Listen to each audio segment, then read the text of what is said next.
Continuación, el tema es neutropenia febril en emergencia, a cargo del doctor Eugenio Treviño.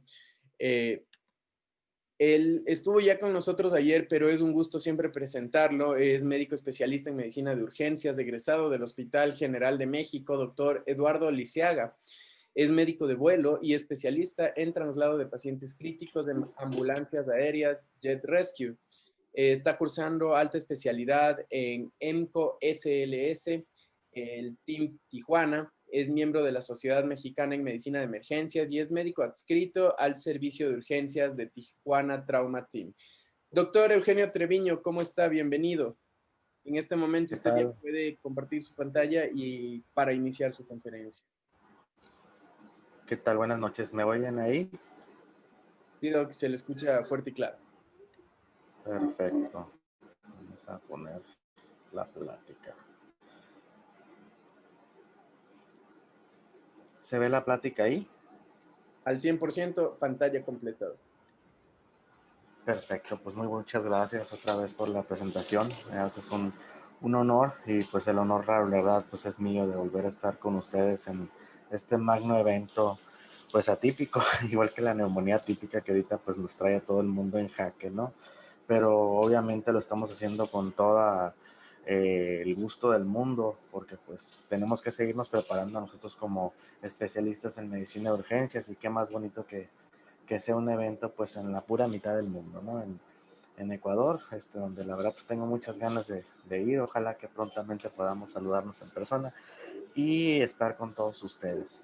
Bueno, continuando después de la excelente ponencia que acaba de dar mi predecesora, pues vamos a continuar con otra de las emergencias del paciente oncológico, una de las que me gusta mucho manejar personalmente porque estamos manejando un reto pues terapéutico, ¿no? El pacientito oncológico que está séptico, ¿no? Aunque vamos a ver ahorita que realmente es un buen término decirle que está séptico el paciente, sí, por todas las manifestaciones clínicas, o más bien el entorno clínico que va a tener el paciente. Pero ahorita vamos a ver las causas por las cuales pues ocurre la neutropenia, y vamos a hablar también de niveles de evidencia, de cómo nosotros en una sala de urgencias tenemos que abordar estos casos. Ya habíamos hablado de mi ficha de vida, como le dicen en Ecuador, pero obviamente no tengo ningún conflicto de interés, así que esto lo estamos haciendo con todo el gusto del mundo. Bueno, los objetivos del tema es hablar de manera general, introducción al mismo tema que vamos a ver, desde el punto de vista del urgenciólogo, del médico emergenciólogo, del especialista en medicina de urgencias. No vamos a hablar desde el punto de vista de un hematólogo o un oncólogo, porque nunca nos pondríamos de acuerdo. Realmente ocuparíamos, yo creo que como todo un congreso, pudiéramos hablar solamente de neutropenia febril. Aspectos muy básicos de la fisiopatología, abordaje inicial del paciente oncológico con neutropenia febril, el desarrollo clínico. Ya les digo, no es un cuadro clínico típico, es un cuadro clínico que nos puede dar muchas cosas, y nosotros con nuestra pericia pues tenemos que iniciar los manejos adecuados para estos pacientes. El tratamiento empírico que nosotros podemos usar en nuestra sala de urgencias, el esquema de manejo intrahospitalario ambulatorio, que aquí vamos a ver ahorita en base a alguna escala que está bien validada, pues poder decidir si nuestro paciente se queda o se va a casa. El uso de otras terapias que realmente no estamos bien documentadas en que puedan servir al paciente, y obviamente por las conclusiones del tema, ¿no? Ya habíamos hablado que es una urgencia hemato-oncológica. Es comúnmente observada en los pacientitos post-quimioterapia con diagnóstico de tumores, ¿no? Hasta el 50% de ellos pueden presentar este cuadro. La tasa de mortalidad aparentemente, pues según la literatura mundial, es baja, se piensa que un 10%. Sin embargo, esto es lo que les decía, ¿no? Que muchas de las ocasiones los pacientes no van a mostrar un sitio evidente de infección.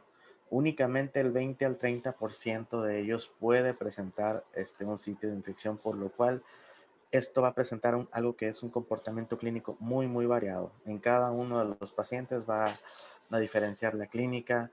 Entonces, todo esto se vuelve que en un reto, ¿no? Y a los urgenciólogos nos encantan los retos, ¿no? Y que los retos de la vía aérea, que entre más difícil esté, mejor para nosotros, que el catéter más difícil, vámonos por ellos, que el procedimiento más complicado, vámonos, ¿no? Entonces, también la clínica, es decir, de medicina interna aplicada a medicina de urgencias es algo muy, muy, muy hermoso que podemos hacer nosotros como médicos de urgencias. Ayer pues ya ven que hablamos de trauma y pues de una paciente embarazada y hoy estamos hablando de un paciente oncológico con una urgencia, ¿no? Acordémonos que estos pacientes pueden requerir ingresos en la unidad de terapia intensiva y esto también es importante, ¿no? Que no todas las infecciones en los pacientes con cáncer van a ocupar ingreso y pueden manejarse de manera ambulatoria. Acordémonos que siempre vamos a tener que tener la mejor opinión de quienes, de un hematólogo y de un oncólogo. Salvo que el cuadro sea muy leve o que nosotros en base a la experiencia que vayamos desarrollando para manejar estos pacientitos podamos tomar decisiones, ¿no? Pero siempre yo creo que lo más ideal y correcto en estos casos, también por ahí algunas cosas de medicina pues legal y como vemos que aquí en México también las demandas están ahorita pues un poquito pesadas, es también la mejor opinión del experto en el tema, ¿no? Bueno, por ITSA sabemos que fiebre significa una temperatura oral más de 38.3 grados Celsius tomados en una sola toma, ¿no? O aquellos pacientes que mantienen más de 38 grados sostenidos por más de una hora. Entrando a nuestra definición de la neutropenia, es aquel conteo absoluto de neutrófilos, que lo vamos a abreviar como CAN durante la charla, menor de 500, que se espere que estos puedan disminuir más en las próximas 48 horas en base al tipo de quimioterapia citotóxica que se le ha brindado al paciente.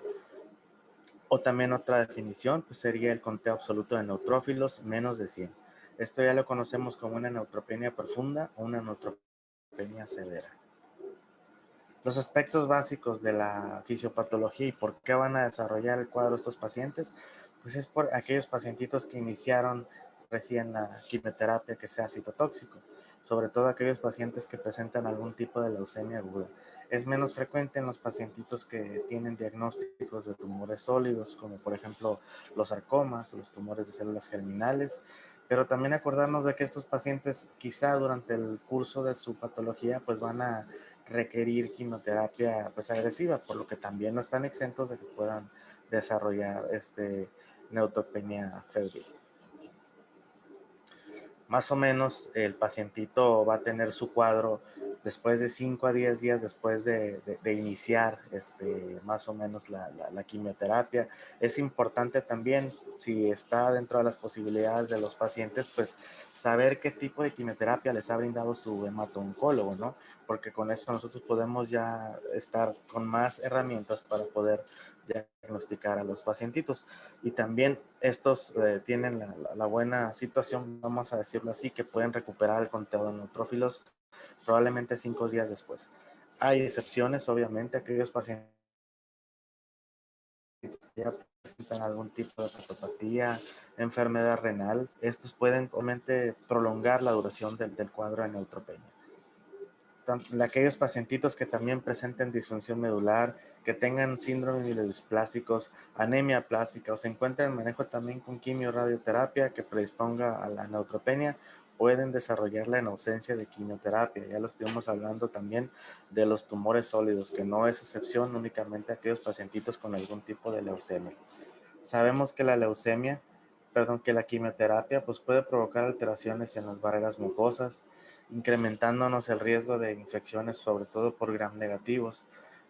Es casi muy común en todos los pacientitos que tengan un catéter puerto, como el que está viéndose aquí en la imagen, que es un catéter central pues, permanente, que tiene un tamborcito donde se puede colocar el medicamento con una técnica especial, que es una aguja Hoover, me parece que es, para poder estarles infundiendo medicamentos a los pacientes y de cierta forma pues esté protegido, ¿no? Aquí se ve la imagen, cómo se les ve el puerto y cómo pues introduce la aguja dentro de ese tamborcito que es como de silicón, vamos a decirlo, ¿no? El cáncer hematológico, acordémonos que siempre va a estar asociado con defectos de la inmunidad, humoral y la celular.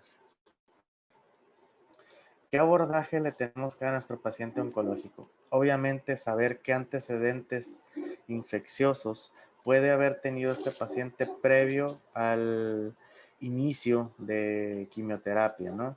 Y obviamente por la inmunosupresión que le va a ocasionar, pues pueden volverla a desarrollar, ¿no? Tal es el caso quizá de los pacientitos con algo que es endémico aquí en Tijuana, pues la tuberculosis, ¿no? Si no está bien estudiado y todo eso, al momento que se le bajen, se inmunosuprima al paciente por el uso de la quimioterapia, pues va a poderse reactivar, ¿no?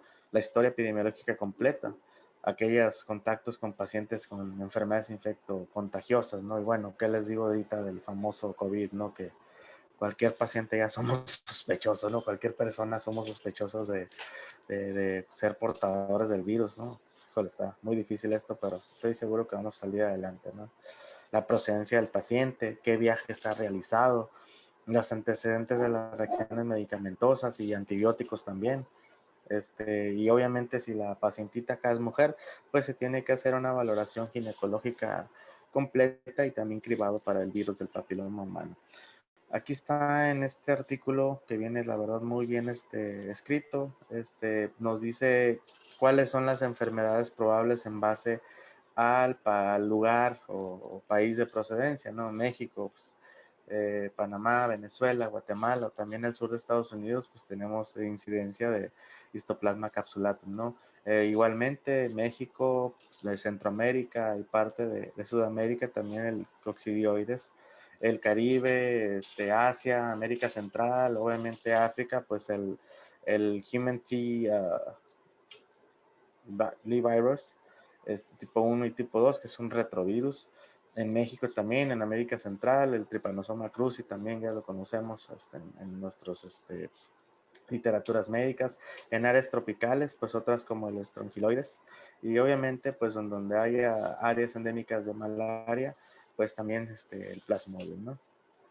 Es importante también conocer qué tema de vacunación tiene nuestro paciente, ¿no? Las vacunas que deben de ponerse, de aplicarse en estos pacientitos, pues deben de ser vacunas inactivadas, ¿no? Preferentemente que hayan sido aplicadas 2 semanas antes de iniciar manejo. Las vacunas con microorganismos vivos atenuados, tales como el rotavirus, la triple viral, la varicela, están contraindicadas durante el manejo de quimioterapia por el riesgo, obviamente, de desarrollar la enfermedad. Estas, si se tienen que aplicar, pues tendrán que ser aplicadas más o menos 4 semanas de preferencia antes de iniciar el manejo. La vacunación cada año contra la influenza, aquí en Tijuana apenas hace unas semanas empezó esa campaña.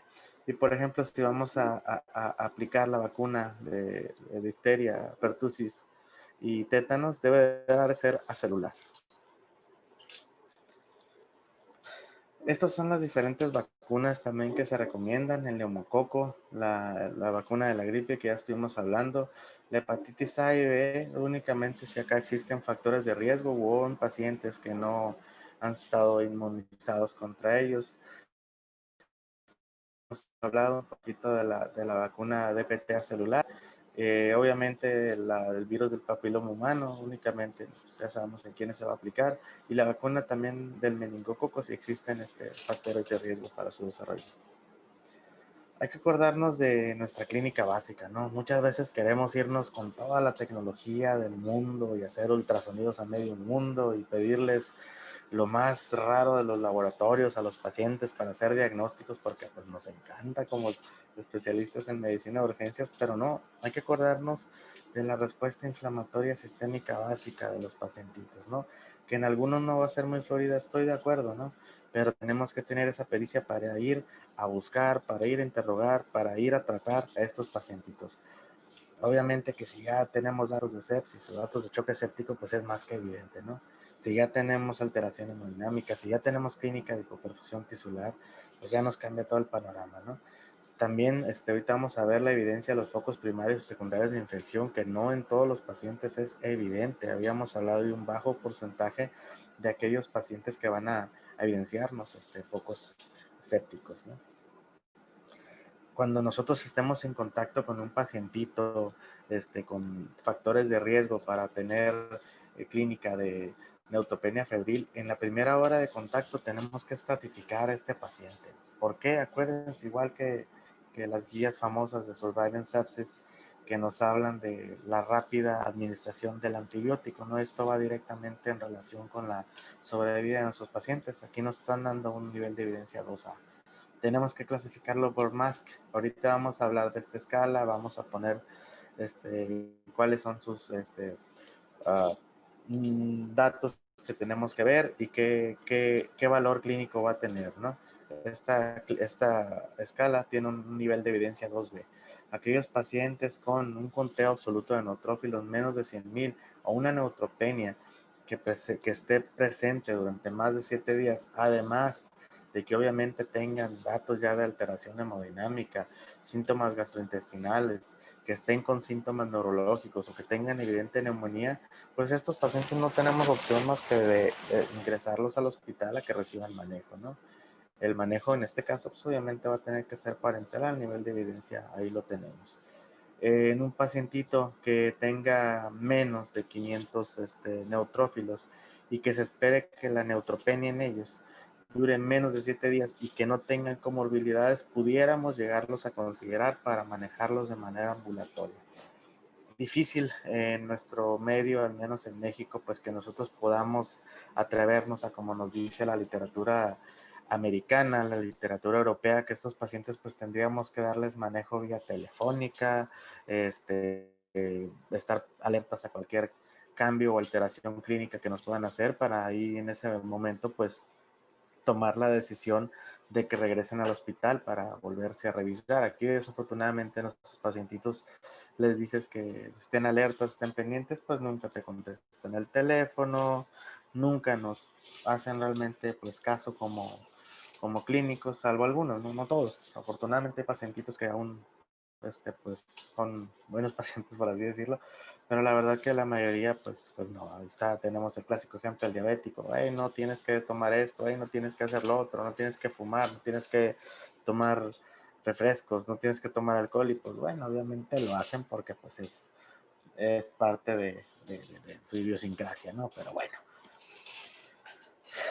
¿Qué estudios paraclínicos tenemos que solicitarle a nuestros pacientitos si es que no está estudiado antes de? El perfil viral, el perfil de varicela, el HIV. Si tiene riesgo el paciente de desarrollar tuberculosis, pues obviamente estudiar tuberculosis y hacerle hemocultivos, al menos 2 y preferentemente 3. Ya están viendo ahí el nivel de evidencia que tiene el cultivar a nuestros pacientes, perdón, en el área de urgencias, cosa que desafortunadamente muchas veces por carga de trabajo o por falta de protocolo o por falta de muchas razones no lo hacemos en urgencias. Rara vez cultivamos, rara vez tomamos cultivos, siendo que también tenemos toda la evidencia encima de nosotros que nos dice que tenemos que tomar cultivos del todo paciente que iniciemos un antibiótico, y en base a eso podemos ir enfocando nuestra terapéutica. Ustedes se preguntarán, bueno, pues vamos a pedirle biomarcadores a los pacientes, ¿no? La procalcitonina, la proteína, que las interleucinas ahorita que están tan de modas por lo del famosísimo amigo de los orientes, pero pues bueno, ya hemos visto todo lo que sea, ¿no? Posiblemente la procalcitonina por ahí pueda tener algún rol en la estratificación de riesgo, en los esquemas de manejo, no está como fundamental, ¿no? Pero aquí vamos a tener algo muy, muy importante, ¿no? Que no va a ser útil para el seguimiento del manejo antimicrobiano. Sin embargo, aquellos pacientitos que tengan el cuadro clínico del cual estamos hablando y presenten bacteremia, pueden tener niveles más elevados de procalcitonina, de proteína C reactiva, de interleucinas y preceptina en aquellos que no presenten bacteremia. La proteína C reactiva elevada se asocia con mortalidad en los pacientitos con neutropenia febril. La escala de MASC, que ya les estaba hablando hace ratito, ¿no? Y significan por sus siglas Multinational Association of Supportive Care in Cancer.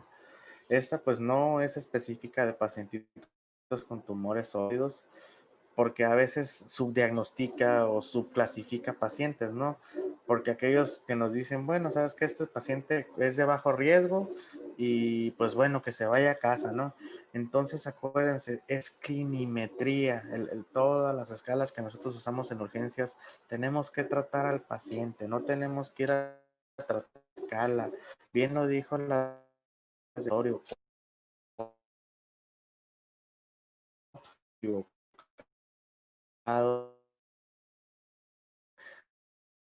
el- con eso, pues no, tenemos que voltear a ver,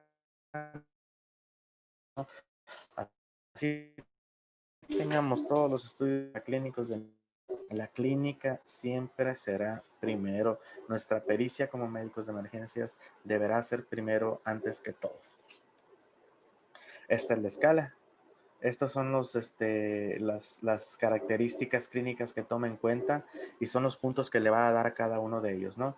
Aquel paciente que tenga clínica de neutropenia febril con o sin síntomas leves nos va a dar 5 puntos. Aquel paciente que no tenga inestabilidad hemodinámica, sobre todo a nivel de la presión arterial sistémica, que no esté hipotenso, 5 puntos. Que no tenga enfermedad pulmonar obstructiva crónica, 4 puntos. Tumor sólido o sin historia de infección por hongos, 4 puntos. Que no tenga datos de deshidratación, 3 puntos. Que tenga síntomas moderados, 3 puntos. Que pueda ser manejado en tratamiento ambulatorio, 3 puntos. Y que tenga menos de 60 años, 2 puntos. ¿Qué es lo que nos va a generar esto? Pues estos siguientes puntos, ¿no? Valga la redundancia, aquel MASC con menos de 21 puntos es considerado un paciente de alto riesgo y tiene que entrar a hospitalización para iniciar antimicrobianos empíricos de manera parenteral. Aquel que tenga un MASC mayor de 21 puntos se considera, como ya dijimos, de bajo riesgo y puede ser considerado su manejo ambulatorio con antimicrobianos vía oral. Ahorita vamos a hablar de algunos ejemplos de ellos y qué manejo podemos darles. Estos son los criterios de gravedad en base a aparatos y sistemas, son muchísimos, pero tenemos alteraciones obviamente a nivel hematológico, que el paciente presente trombocitopenia severa, menos de 10,000 plaquetas, pues ya que les digo, ¿no? Si el paciente se tiene que quedar hospitalizado sí o sí, anemia, que tenga historia también ya de enfermedades tromboembólica, a nivel cardiovascular, obviamente la inestabilidad hemodinámica, ¿no? Que esté hipotenso, que no logre metas de perfusión sistémicas, que tenga arritmias, que tenga insuficiencia cardíaca, que pueda tener por ahí cardiomiopatía de Takotsubo también, que tenga historia también de hemorragias graves, que en ese momento presente alguna hemorragia, pues obviamente no podemos mandarlo a casa, ¿no? A nivel digestivo, que no tolere la vía oral, que tenga náusea, que tenga diarrea, que tenga dolor abdominal, que haya datos de falla hepática caracterizados por la elevación de las transaminasas hasta 5 veces el límite superior de la normalidad, y también la hiperbilirrubinemia, el sistema nervioso central que tenga síndrome confusional agudo, meningitis, que esté focalizado, etcétera, etcétera, etcétera. Son cambios que nosotros no podemos, ¿no? Mandar a ese pacientito a casa, ¿no? A nivel de enfermedades infecciosas, pues obviamente la infección evidente, ¿no? Que tenga pielonefritis, que esté séptico, que haya utilizado previamente con 72 horas un manejo antimicrobiano. Eso ya es dato de que nosotros no podemos manejar al paciente en casa. Tiene que quedarse hospitalizado para nosotros darle el manejo. Ya habíamos hablado, ¿no? De los datos de laboratorio, obviamente todos los que nos llevan a un paciente crítico, la taquicardia, la taquipnea, la hipotensión, etcétera, etcétera, ¿no? Que tenga datos también de fracaso renal agudo y cualquier otra enfermedad orgánica grave o descontrolada que nos puedan complicar al paciente y pues obviamente el embarazo, que les digo, ¿no?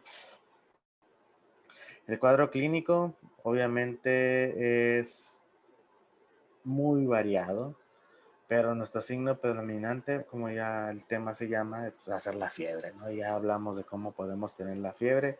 Es muy importante que nosotros hagamos un examen físico completo, incluyendo también el examen perianal. Tenemos que evitar en el paciente, acuérdense, con neutropenia, el tacto rectal porque nos predispone a bacteriemias. No todas las veces, insisto, se va a evidenciar un sitio infeccioso, ¿no? Pero tenemos que ir a buscar específicamente en la cavidad oral, en orofaringe, en piel, a nivel pulmonar, a nivel abdominal y a nivel también perineal que ya comentamos, ¿no? Por todas las cuadros que desarrollan estos pacientitos, ¿no? Por ejemplo, el cuadro de un paciente que no tenga, estamos pensando que tiene por ahí un absceso, ¿no? A lo mejor no va a tener pus y lo único que va a presentar por el déficit de los neutrófilos, pues va a ser eritema y esa va a ser su manifestación y ese puede ser el sitio que esté desarrollando el paciente, ¿no? Tenemos que buscar intencionadamente pues alteraciones en los sitios de entrada de dispositivos endovasculares. Ahí estamos viendo la foto y es evidente, ¿no? portacat, que está francamente infectado. Vemos ahí salida de material purulento hasta verdoso y seguramente hay alguna pseudomonas. Eh, y todos estos ganglios, ¿no?, que pueden llegar a existir a nivel abdominal, algo muy severo como una enterocolitis, a nivel pulmonar, pues qué les digo, las neumonías, ¿no? A nivel del sistema nervioso central, la clínica puede ser muy variada, incluso pues atípica, únicamente que el paciente esté desorientado, esté confuso, hasta que probablemente nos pueda desarrollar algún tipo de focalización o lateralización. Factores de mal pronóstico, por obvias razones, la edad avanzada, que aquel pacientito esté con un pobre estado clínico de inicio y todas las comorbilidades, ya dijimos, graves, descontroladas, descompensadas, son datos que tenemos que nosotros pensar que este paciente, por obvias razones, pues se va a poder complicar. Las infecciones evidentes son muchísimas, ¿no? Principales, la mucositis, la esofagitis, la colitis neutropénica, la diarrea, la neumonía, celulitis, infección de sitio de accesos venosos centrales, a nivel urinario también, sistema nervioso central. ¿Qué agentes microbiológicos y etiológicos podemos tener?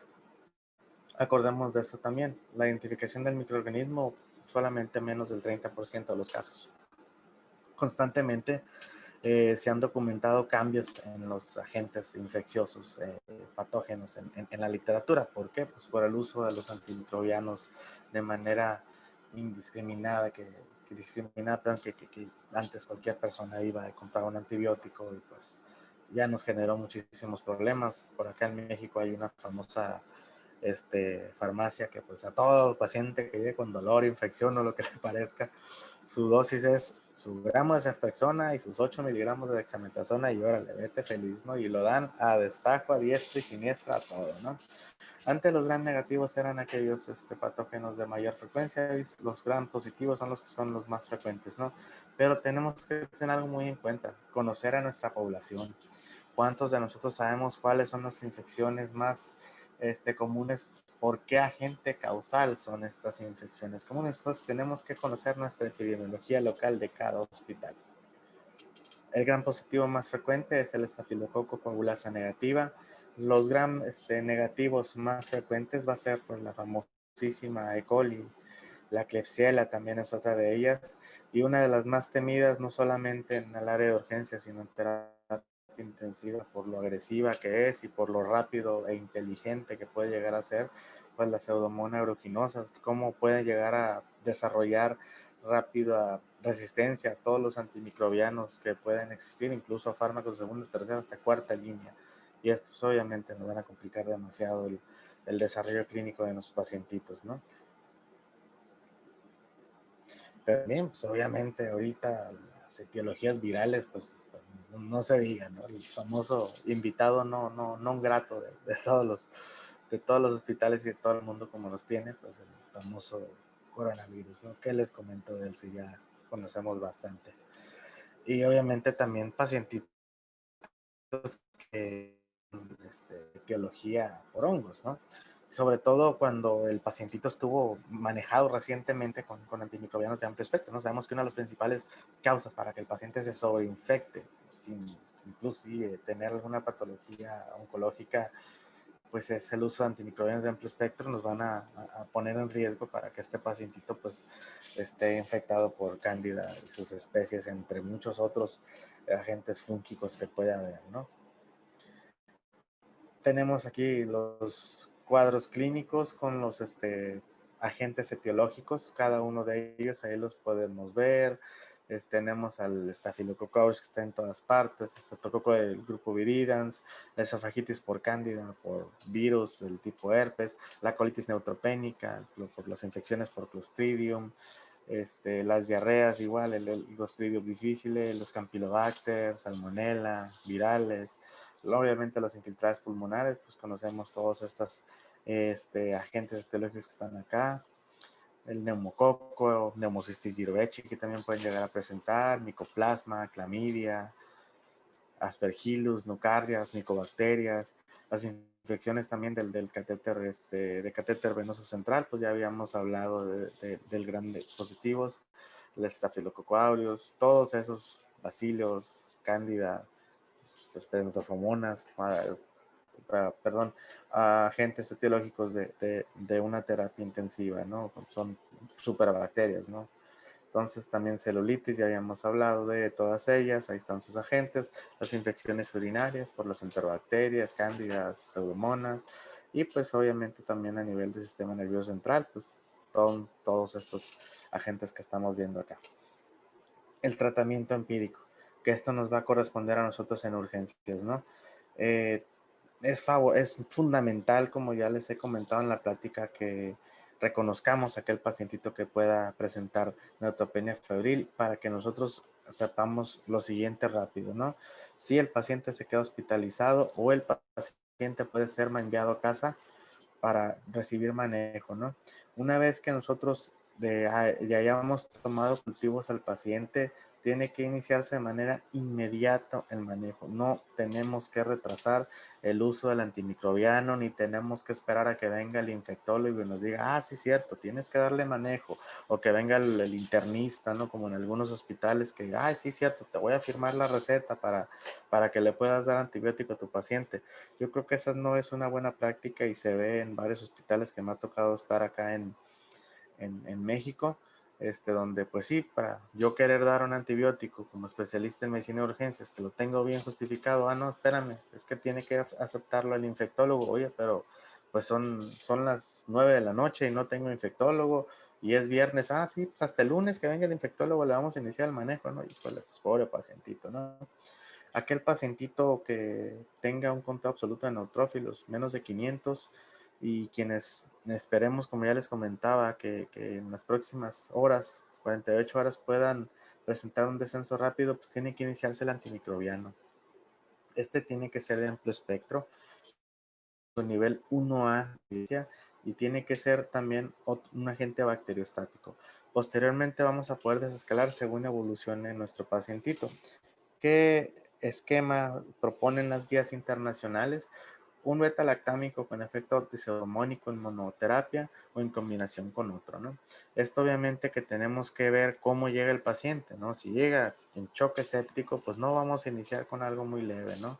Si llega con gran alteración hemodinámica o si llega con uso de antimicrobianos previos, pues no nos vamos a esperar a darles manejos de primera línea. Aquí vamos a tener que dar manejos de segunda o tercera línea dependiendo del caso, ¿no? Tenemos al piperacillina tazobactam, esta penicilina antipseudomónica, con un nivel de evidencia 1A, y también cefepime, una cefalosporina de cuarta generación, un nivel de evidencia 1A, la ceftazidima, que es una cefalosporina de tercera generación con efecto antipseudomónico, nivel 2B. En nivel, en regiones donde tengamos ya resistencia documentada a beta-lactamasas, no podemos, no se recomienda iniciar manejo con monoterapia, tenemos que darle doble manejo, ¿no? Los carbapenémicos como el imipenem o el meropenem van a estar reservados solamente para pacientitos críticos, ¿no? También otra de las combinaciones que está aceptada, pues va a ser la combinación de un beta-lactámico más un aminoglucósido o una fluoroquinolona también, ¿no? Obviamente, siempre y cuando el pacientito no esté recibiendo profilaxis previa. Ahorita vamos a hablar un poquito de esos. También considera el uso de los glucopéptidos si existen datos de inestabilidad hemodinámica o existe riesgo de infección por Staphylococcus aureus metacilino resistencia, ¿no? Un nivel de evidencia 3B, pero tenemos que tomarlo en cuenta que es un tercer fármaco que podemos llegar a utilizar. Pero muy importante también, aunque un nivel de evidencia 3C, pues es el buscar la mejor combinación antimicrobiana para iniciar el tratamiento empírico a nuestro paciente. ¿Cuándo podemos llegar a suspender el manejo? Cuando el pacientito tenga al menos más de 72 horas sin fiebre, que no se haya logrado aislar ningún germen, que esté con estabilidad hemodinámica y que esté asintomático.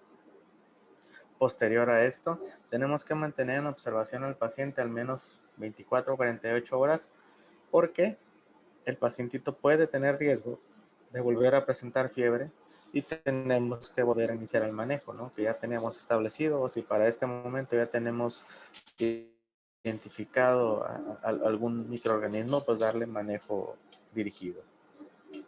La cobertura antimicótica, como ya le estaba diciendo, pues es en aquel pacientito que esté en choque séptico. Tenemos que pensar, que la etiología pues no es bacteriana ni es viral, probablemente pues pueda ser fúngica, ¿no? Tenemos que darle cobertura y para cándida y para otros tipos de cándida albicans y no albicans. Si el pacientito también persiste febril después de que le hayamos iniciado el manejo, hasta 5 días de nuestro manejo antimicrobiano, y veamos que persiste en mal estado general, que persiste con inestabilidad hemodinámico, tenemos que pensar en iniciarle cobertura con antimicóticos. Pero aquí tenemos una buena herramienta, ¿no? Que tenemos que guiarnos, o podemos guiarnos más bien con los biomarcadores, como lo es el galactomanano, el beta de glucán, para con el fin de evitar pues el darle quizá un antimicótico de una manera equivocada al paciente, ¿no? Entonces, esto nos va a ayudar, si están los biomarcadores presentes o no, pues a decidir si iniciamos o no el tratamiento con antimicótico. No está recomendado de manera rutinaria en la cobertura antifúngica en el paciente oncológico. ¿Qué pacientitos vamos a poder manejar de manera ambulatoria por vía oral? Aquellos pacientes que tengan bajo riesgo y que el seguimiento sea óptimo, ¿no? Ya hablábamos un poquito del seguimiento ahorita hace ratito. ¿Qué esquema podemos darle a nuestro pacientito? Bien, podemos emplear una fluoroquinolona que tenga efecto antipseudomónico y además un agente antigram positivo, ¿no? Un esquema bien aceptado sería ciprofloxacino, 750 miligramos cada 12 horas, en combinación con amoxicilina y ácido clavulínico de 875 miligramos igual cada 12 horas, ¿no? O en caso de que haya alergia evidenciada, podemos cambiarlo a clindamicina, último en dosis de 300 a 600 miligramos cada 8 horas, vemos el nivel de evidencia. Otro esquema alterno sería ciprofloxacino, cefixima o cefuroxima. Acordémonos que no está bien recomendado, más bien el uso profiláctico de antimicrobianos en el paciente de bajo riesgo que no tenga neutropenia febril. No utilicemos los antimicrobianos. ¿Por qué? Porque el día de mañana nos pueden servir estos en caso que el paciente pues tenga el riesgo de desarrollar neutropenia febril. Otras terapias también que son empleadas en estos pacientes, por ejemplo, la transfusión de granulocitos, ¿no? Esta pues no tiene nivel de evidencia actual y únicamente se limita a los ensayos clínicos. El factor estimulante de colonias de granulocitos no está recomendado rutinariamente el manejo, y sí me ha tocado ver algunos casos donde pues, tiene neutropenia o es oncológico, boom, ponle nada más su factor estimulante, ¿no? Estos solamente deberían de limitarse a estas dos causas, ¿no? Que pueden ser utilizados en los pacientes que tengan factores de riesgo ya con complicaciones infecciosas, y en aquellos pacientitos como profilaxis que estén en base de manejo de una quimioterapia mielotóxica y que presenten factores de riesgo. Bien, este es un esquema que me gustó mucho de cómo podemos nosotros en base al esquema, a la escala MASC que ya habíamos hablado, pues cuáles son sus puntos, qué es lo que podemos hacer, ¿no? Aquel pacientito que tenga fiebre, que tenga riesgo de neutropenia febril, tenemos que calcularle su MASC. El pacientito ya habíamos hablado, de bajo riesgo, que esté con más de 21 puntos de MASC. Si no hay ninguna otra contraindicación para manejarlo de manera ambulatoria, obviamente que pues tenemos que tener siempre, como les comenté, el visto bueno del hematólogo, del oncólogo. Si el paciente y el oncólogo y nosotros pues tenemos la disponibilidad para darle el tratamiento ambulatorio, lo haremos, ¿no? Como ya dijimos con el esquema que comentamos, ciprofloxacino, amoxicilina y ácido clavulínico, que diariamente tenemos que darle seguimiento a los pacientes, ¿no? Por un personal de salud, idealmente, pues, trabajo social o algún médico que pueda llevar el caso a estos pacientitos, ¿no? Y si el paciente en algún momento presenta deterioro clínico, pues tendrá que ser, ¿cómo se llama? Admitido al hospital para iniciar manejo parenteral, ¿no? Si aquel pacientito, pues, continúa mejorando, pues tenemos que darle únicamente seguimiento y pues continuar con los esquemas, suspenderlos como ya habíamos comentado en qué momento, ¿no? Aquel pacientito con menos de 21 puntos de más tiene que ser ingresado al hospital e iniciarle los antimicrobianos que ya habíamos hablado, piperacillin tazobactam, cefepime, el carbapenémico que ya lo habíamos visto en qué casos vamos a utilizarlo, la ceftazidima, Y obviamente que si pues tenemos más requerimientos de manejo antimicrobiano, pues lo vamos a poder hacer. Ya lo habíamos hablado también de la inestabilidad hemodinámica, el uso de algún glucopéptido, ¿no? Como por ejemplo la cobertura para metacelinos resistentes, y pues de ahí ya se vendrá todo el cuadro clínico que esté el paciente, ¿no? Acordarnos que estos pacientitos pueden llegar a ser aceptados en una terapia intensiva y obviamente desarrollamos todo el cuadro séptico que ya conocemos, ¿no? ¿Qué tenemos como conclusiones? No, pues sabemos que es una urgencia real hemato-oncológica, que no podemos manejarla solo nosotros como especialistas en medicina de urgencias, ya que requerimos el apoyo de los servicios tratantes. No todos los pacientes afortunadamente van a ocupar un ingreso hospitalario, no todos van a presentar una evidente clínica de un sitio séptico.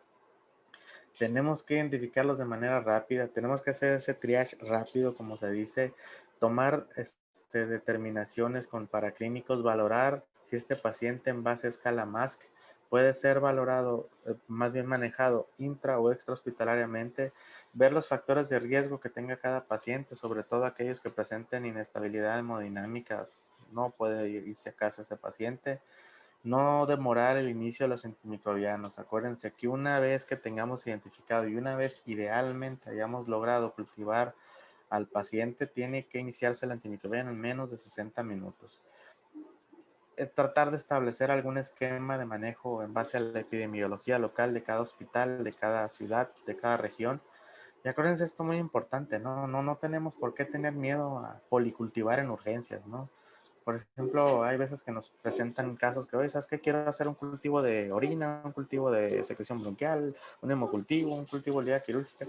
Híjole, doctor, pues sabe que es que no está la que hace los cultivos, viene hasta mañana.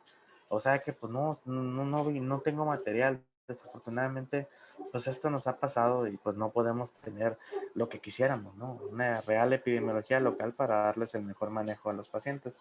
Si no, acuérdense, la clínica y darles manejo empírico es suficiente, ¿no? Y también esto importante, no tengamos miedo a indicar un antimicrobiano como especialistas en medicina que somos, si están bien indicados, ¿ok? Muchas veces sí, dices tú, híjole, ¿cómo le diste a una uña enterrada, por así decirlo? Pues un carbapenémico, ¿no? Piperacilina tazobactam, o tigecyclina, o linezolid, ¿no? Bueno, también, pero si tenemos evidencia que nuestro pacientito va mal, de que nuestro pacientito tiene un foco escéptico evidente, que ya estuvo en manejo con antimicrobianos de amplio espectro, que ya estuvo en manejo con antifúngicos, pues ya hablamos de todo eso y no tenemos que tener miedo a hacerlo, ¿no? Porque nosotros tenemos también el conocimiento, por eso los felicito a todos ahorita los que están presentes, oyendo este muy buen evento que realizaron nuestros compañeros y estamos preparando, ¿no? Y en base a esto, pues ir a evidenciarles a las demás especialidades de, pues, quiénes somos los urgenciólogos, ¿no? A veces estoy diciendo, el urgenciólogo, no. Ya quisiera ver que alguien maneje un paciente crítico en los primeros minutos de la manera que lo hace un urgenciólogo. Yo creo que nadie, sinceramente, ¿no? Y pues bueno, son las mismas fotos que habíamos visto ayer. 35 en los que nosotros trabajamos, la cabina de ellos. Ahí estamos llegando, me parece que, no, esa es Rusia, perdón, esa es Rusia, sí, estamos volando por Rusia, ahí estamos llegando a la península de Kamchatka en Rusia, es aquel cerro que se ve atrás, es el mismo que tomamos por el aire. Este sí es Alaska, precisamente este es Alaska, estábamos llegando ahí, aquí estábamos aterrizando en Corea, en otro de los Learjets que tiene la compañía para la cual trabajo. Esta imagen hermosa que ayer la comenté, pues veníamos volando por el mar de Bering. Si ven ustedes, es el día y la noche, ¿no? Es Rusia, era noche, y de aquel lado pues estaba el Alaska y pues estaba de día, ¿no? Algo una experiencia muy bonito. Ahí estamos con algunos de los colegas coreanos paramédicos que nos llevaron al hospital en esa ocasión, con Mistli, mi paramédico de vuelo, excelente paramédico. Y pues bueno, sí, esto como ayer, ¿no? Todo es medicina, mañana es día de ensayo, así que pues estoy músico desde hace ya casi, vamos para 28 años tocando guitarra, pues tenemos por ahí alguna colección, es mi pasatiempo favorito, y pues tenemos ahí varias guitarritas con las cuales pasamos el tiempo cuando no estamos estudiando, no estamos trabajando. Esta es la última guitarra que yo pues logré comprar, es la guitarra de Carlos Santana, uno de mis guitarristas preferidos.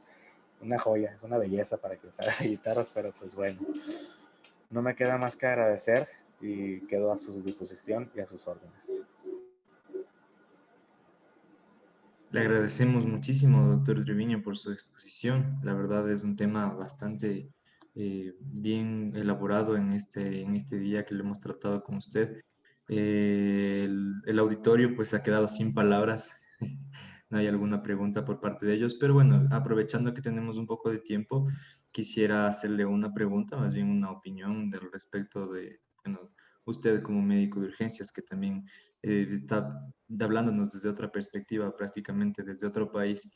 ¿Cuál ha sido el reto de justamente tratar este tipo de emergencias, de este tipo de enfermedades oncohematológicas en el contexto de la pandemia del COVID? O sea, elaboremos tal vez un poco más de eso, porque seguramente ahorita, como usted mismo comentó, todo es COVID, tal vez todo lo que vemos en emergencia tenemos miedo de que sea COVID. ¿Y cuál es el reto que ustedes como urgenciólogos han tenido para pues identificar este tipo de enfermedades y descartar algunas otras con el contexto de la pandemia? Obviamente, como comentamos durante la plática, pues la clínica, ¿no? Es la que nos manda, ¿no? Tenemos que tener mucho cuidado ahorita, como lo comenté en la ponencia del día de ayer del manejo del trauma obstétrico. Tenemos esas imágenes que teníamos de atendiendo un paciente, ¿no? A veces sin lentes, a veces sin cubrebocas, a veces sin gogles, pues ya deben de desaparecer. Yo creo que nunca más en la vida vamos a poder atender a un paciente sin el equipo de protección personal. Bueno, aquí en México lo que se ha hecho es que se ha convertido algunos hospitales, por ejemplo el IMSS, que es la institución donde yo laboro, ha hecho una labor pues de reconversión de hospitales. Por ejemplo, aquí en Tijuana nosotros tenemos dos hospitales grandes del IMSS. Uno es la Clínica 1 y otro es la Clínica 20, en la cual yo actualmente trabajo. Se ha tratado de separar a la población, ¿no? Por ejemplo, nosotros en la Clínica 20 no aceptamos, por así decirlo, no aceptamos hospitalización, vaya, de paciente con diagnóstico de SARS-CoV-2. Estos pacientitos van directamente al hospital, a la Clínica 1, que es un hospital ahorita quedó híbrido, pero llegó a ser uno de los hospitales que prácticamente recibía pues puros pacientitos con COVID. Pero si nosotros logramos identificar un paciente que tenga clínica de COVID, inmediatamente se le da la primera atención, se estabiliza y se traslada aquí al hospital. El reto del manejo de los pacientitos inmunosuprimidos del paciente oncológico pues siempre va a ser el área, ¿no? Porque pues recordemos que no en todos los hospitales tenemos aislados de una manera correcta, ¿no? Como deben de ser, con todas las medidas de aislamiento, valga la redundancia que debemos de tener. Afortunadamente no me han llegado pacientitos oncológicos pues con neutropenia febril en las últimas semanas. Por ahí otros pacientes oncológicos por otras razones, ¿no? Vemos también desafortunadamente que la gente tiene miedo de ir a recibir atención a estos hospitales porque donde no se van a infectar, ¿no? Y lo entiendo perfectamente bien. Desafortunadamente, al quedarse en casa, al llevar manejos empíricos que les comenta la vecina, que les comenta algún amigo, pues llegan a complicarse y ya nos llegan a nosotros cuando no podemos quizá ofrecerles muchas cosas, ¿no? No nada más pacientes oncológicos, sino los mismos pacientes diagnosticados con SARS-CoV-2, aquellos pacientes pues nefrópatas complicados que nos llegan con potasios de 8, de 9, que no se dializan en varios días, a aquel pacientito con alguna infección que obviamente empieza a pasar mucho el tiempo y nos complican el manejo nosotros de estos pacientes. Definitivamente ha sido algo que nos ha tocado nosotros crear todo de nuevo y pues en todos los países supongo que es un reto tanto para las especialidades de urgencias como las especialidades clínicas y quirúrgicas. Yo le agradezco mucho a usted por su intervención, doctor Treviño. Estamos dispuestos y muy agradecidos también a tenerlo a usted en alguna próxima ocasión. Y pues muchas gracias por toda su exposición y por su valioso tiempo. No, muchísimas gracias reiterados para Alejandro, para todo el staff. El día de ayer cuando Alessandro me ayudó a poder poner la plática, también, híjole, no recuerdo el nombre del otro compañero que también me ayudó muchísimo, porque no tenía grandes problemas de conexión con mi computadora. La disponibilidad de ustedes, los ecuatorianos son gente muy cálida. Afortunadamente yo conozco varios, tengo varios compañeros de la especialidad de Ecuador, de algunas ciudades, y pues gente que la verdad quiero mucho, es gente muy preparada, es gente que sabe lo que está haciendo, y la verdad reitero mis felicitaciones, reitero mi gusto por haber participado en este gran congreso internacional en la mitad del mundo.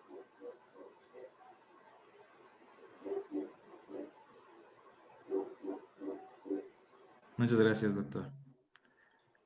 Muchas gracias, doctor Treviño, y recuerde que siempre estamos para ayudarle en todo lo que necesite. Muchísimas gracias. Muchísimas gracias a usted y qué bueno que se haya sentido como en casa o como que nos hubiera visitado y poder darle las atenciones que se merece. No, muchísimas gracias.